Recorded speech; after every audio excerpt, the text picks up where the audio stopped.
When I get to heaven, the only thing I want to ask God is, God, I knew you could do it, but what took you so long? All right.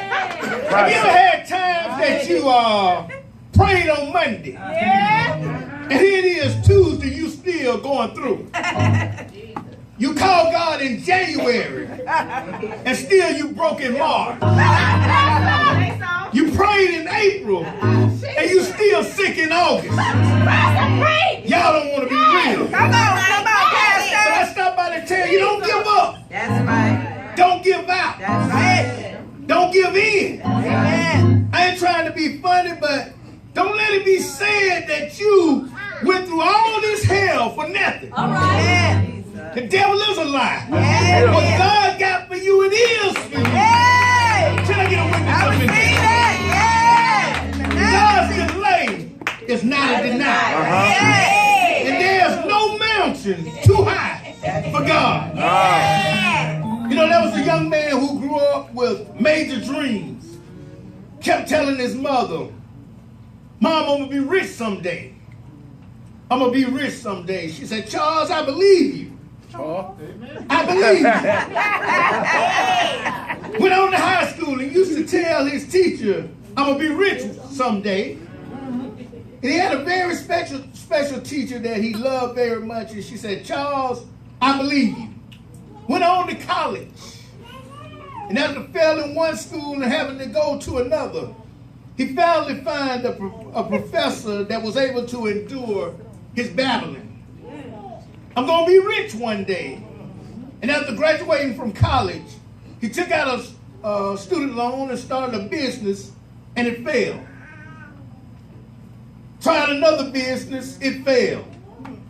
Got engaged, fell in love. It failed like my glasses. Thanks,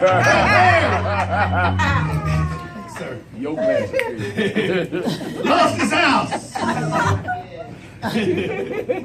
Found a job, lost a job. Couldn't keep a job. Creditors began calling. He began moving. His family got tired of him always having to give him money. Here he is now in his mid-30s. And he has no stability. He's going into his early 40s. And he can't keep a job. His wife have left him now. His children are embarrassed by him because every time someone asks him something, he tells them, I'm going to be rich one day. Yeah. He has wasted so much money and so much time and had the creditors on his back to such a degree that little Charles had to file bankruptcy multiple times. But the last time he found himself in a courtroom, for they thought that he was a con man and a fraud. He kept telling them, listen, I got an invention. I'm going to come up with something that's going to make me a millionaire. I'm waiting. If you all could stay with me, if you could just give me a few more months, I promise you all that I will pay you your money back. And they said, well, what is your invention? He said, well, I'm coming up with a process to make rubber wheels. They laughed at him, thought he was crazy, and they placed him in jail.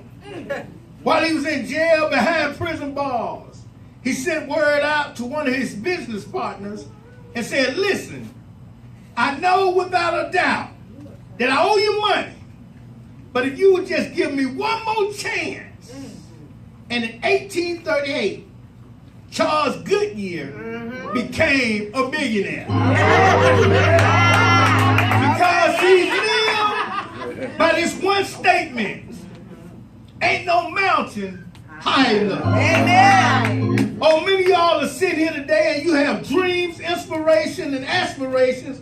And oftentimes when you try to succeed down the path of your journey of life to a place called destiny, oftentimes doors are closed and windows are shut. Oftentimes days are dark and dismal. Clouds come and block the sunshine from your promises, your hopes and your dreams. But I stopped by to serve notice and mandate on somebody here today. For God told me to tell you you that this is not the time to give up. This is not the time to walk away.